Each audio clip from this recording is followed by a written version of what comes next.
Toi. Bonjour Stéphanie. Bonjour Alex. Alors, aujourd'hui on est le 16 juillet. 2025. On est devant. La maison du barreau. Ok, on est juste là, devant.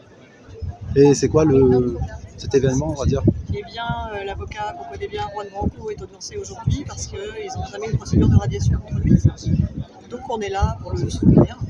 Et on avait déclaré un rassemblement pacifiste, naturellement, comme toujours, hein, 11h30 à 14h30 dans la maison du barreau. C'était Il y a refusé. régulièrement des rassemblements d'ailleurs. Ouais.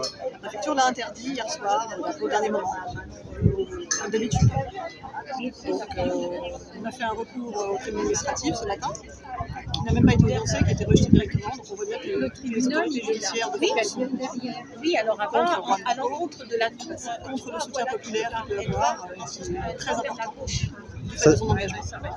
En fait, le syndicat Gilets jaunes a déclaré un rassemblement facile, on va dire statique, C'est ça. et a été refusé. Devant la maison C'est ça. qui Euh, était interdit. Voilà. Ici, là, ouais. Voilà. Et Alors qu'il n'y a aucun risque. Hein. Ouais, il n'y a pas de. Ils ont eu plein de fois au téléphone, ils viennent nous envoyer de l'autre côté la cité, la demande de justice, mais c'est pas l'endroit où il faut être. Il Il y a 40 places. faut montrer à la maison du barreau qu'il y a un soutien populaire très important. Ouais. Là, Adrien. Donc voilà. C'est important de soutenir Juan Branco, parce qu'on sait qu'il a défendu beaucoup de Gilets jaunes, beaucoup Oui. de nos camarades depuis les Gilets jaunes, quoi. C'est ça. Donc c'est important d'être là pour lui aujourd'hui. Donc là, on attend pour rentrer dans l'audience. La Ouais, justice il y a du monde, est publique, hein. donc l'audience est publique. On a le droit. Ceux qui peuvent rentrer, qui sont arrivés suffisamment tôt, peuvent participer, assister à l'audience. Le boulot, ça va. Ok, et on lâche rien. Merci. Stéphane. Jamais Ciao. Merci à vous. Salut Nadia. Salut Jal. On est le 16, Salut Patricia. le 16 juillet là. On est le 16 juillet, il est un peu plus midi. On est là devant l'ordre des avocats, Ouais. pour soutenir maître Juan Branco, qui est bien sûr poursuivi. Alors je ne sais pas pourquoi, comme d'habitude, sûrement des écritures en faux de leur part. Et ce qu'il faut savoir, que les avocats sont à la même enseigne que nos médecins et infirmières qui, pendant la période Covid, dénonçaient l'entourage du Covid. Ils ont été poursuivis par l'ordre des médecins. D'accord ? L'ordre des médecins a poursuivi des médecins qui dénonçaient tout ce qui se passe. Par contre, pour cacher le Square Neg pendant plus de 30 ans, et il a fait plus de 300 victimes, là, l'ordre des médecins, il n'y a pas de souci, il l'a bien couvert. Mais pour descendre les dissidents, c'est les premiers à enlever les plaques. Et bien, nous avons, pareil, dans les mêmes genres, hein, les mêmes institutions républicaines qui tiennent et qui serrent bien la ceinture à tous ceux qui veulent défendre justement les droits des citoyens. Les médecins, c'était notre bien-être, les avocats, c'est nos droits. Ben, Juan Branco, à l'heure actuelle, il est poursuivi pour ça, justement, parce qu'il fait un peu trop bien son travail. Et donc, ils veulent lui faire perdre sa plaque. Le radier, quoi. C'est Le ça. radier, oui, lui faire perdre sa plaque. Et c'est aussi pour ça que beaucoup ne rentrent pas dans le combat. Tu sais, quand tu as fait des années d'études, et surtout quand tu vois que les franchouillards ne bougent pas plus aux autant, on leur met une première dame qui a détourné un mineur à l'Élysée, ça leur pose pas de problème. On leur met un premier ministre qui a couvert des agressions sexuelles et tout ce que tu veux dans 2 écoles privées catholiques, ça pose pas de problème aux Français. Donc, quand les gens qui ont un peu pas de pouvoir, mais de possibilité de faire avancer les combats, quand eux-mêmes voient que dès qu'il y en a un qui bouge, on le neutralise, on lui enlève soit sa plaque de médecin, soit sa plaque d'avocat, alors que pendant des années, il a travaillé pour. Ben pourquoi tu veux que les gens se bougent?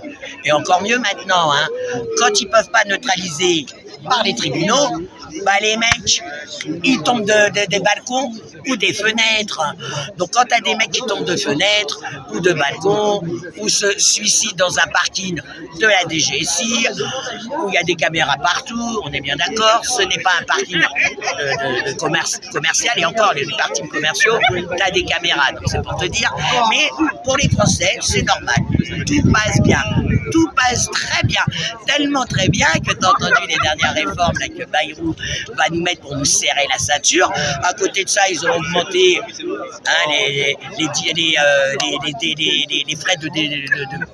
les frais de machin chouette là, des élus locaux, là, leurs frais de mandat, ils ont augmenté encore ça.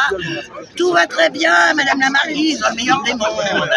C'est la Russie qui, tu vois pas, regardez, écoutez les gars, oh là là, je commence à entendre les chars de la Russie qui vont venir envahir la France, et l'Europe, l'Europe, hein, c'est les frères musulmans, hein, on les voit nulle part, personne ne les connaît. À chaque fois je pose la question qui connaît les frères musulmans, personne ne les connaît. Moi encore je ne les connais pas, je veux bien parce que je ne suis pas musulmane, mais je vais voir les gens qui font, même dans les mosquées, je leur pose la question, ils ne connaissent pas.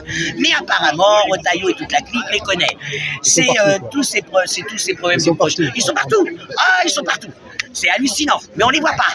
C'est pire que les ninjas. Ça doit être les ninjas du Moyen-Orient. Hein, au Japon et tout ça, ils avaient des super ninjas. Au Moyen-Orient, vous avez les frères musulmans, les super ninjas. Donc voilà les amis. Donc voilà. Soutien à Juan qui a défendu Branco. les Gilets jaunes en plus. Il a défendu bien sûr, mais pas que les Gilets jaunes. Hein, il a défendu pas mal de personnes, notamment effectivement notre camarade Stéphane Smith, qui doit être dans les parages. Étinger, voilà, l'Étinger. Il a défendu beaucoup de personnes. Il a défendu à nos opposants au pays d'Afrique, au Sénégal, je crois que c'était Sénégal, hein, pendant les élections au Sénégal.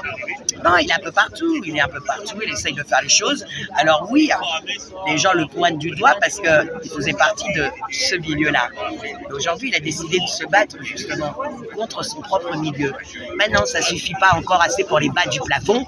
Les bas du plafond qui te disent « Trump est notre sauveur », Trump il va être là, Trump va nous délivrer. Non mais voilà les mêmes bas du plafond et qui pointent le doigt de Juan Branco parce qu'avant il faisait partie de ce milieu-là. Mais c'est pour te dire le niveau. Apparemment. Donc il y a une prise de parole, je te laisse. La pression s'abat sur les opposants politiques, les manifestants, militants en tout genre et aujourd'hui les avocats. Dans des démarches toutes plus ubuesques les unes que les autres, voire arbitraires. Nous voyons encore une fois l'instrumentalisation de la justice, bras armé du politique. La frontière de séparation des pouvoirs s'amenuise de jour en jour, médias tenus par quelques-uns les plus riches, journalistes de propagande ou au contraire muselés, violence politique, interdiction de manifestations au prétexte fallacieux, tout cela mettant en danger nos droits fondamentaux, nos libertés publiques, empêchant ainsi le pouvoir de vivre, le pouvoir d'autonomisation et d'émancipation des êtres, notamment du peuple français. Aujourd'hui, à travers Juan Branco, au-delà de l'homme, ce sont bien les droits de l'homme qui sont attaqués. C'est la défense, c'est le droit à la défense, à travers celui qui a permis, au nom de la fraternité entre les peuples, d'internationaliser la lutte du peuple sénégalais, de défendre les plus démunis des gilets jaunes, des plus fragiles face à l'appareil de pouvoir, aux nombreuses victoires juridiques qui est remis en question et menacé. Rappelons qu'il est aussi l'un des seuls, parmi 10 avocats dans le monde, à défendre des victimes palestiniennes à la CPI, là où chaque jour la communauté internationale, dont l'exécutif français, fait fi du droit international.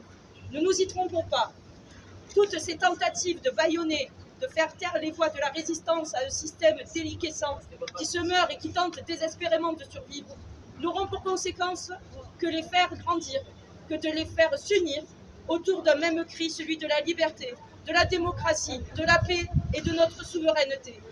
Rappelons aussi que ces marques d'élan d'unité, de solidarité, au nom des droits de l'homme, au nom de la liberté d'expression, valeurs d'humanité qui ont permis sa libération des geôles du pouvoir de l'ancien président Macky Sall au Sénégal.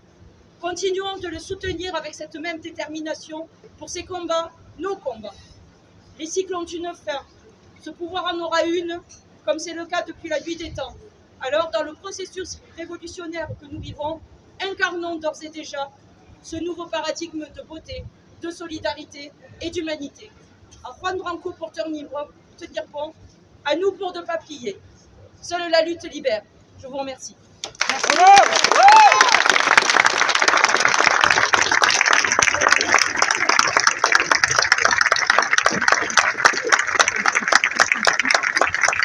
Maintenant, on va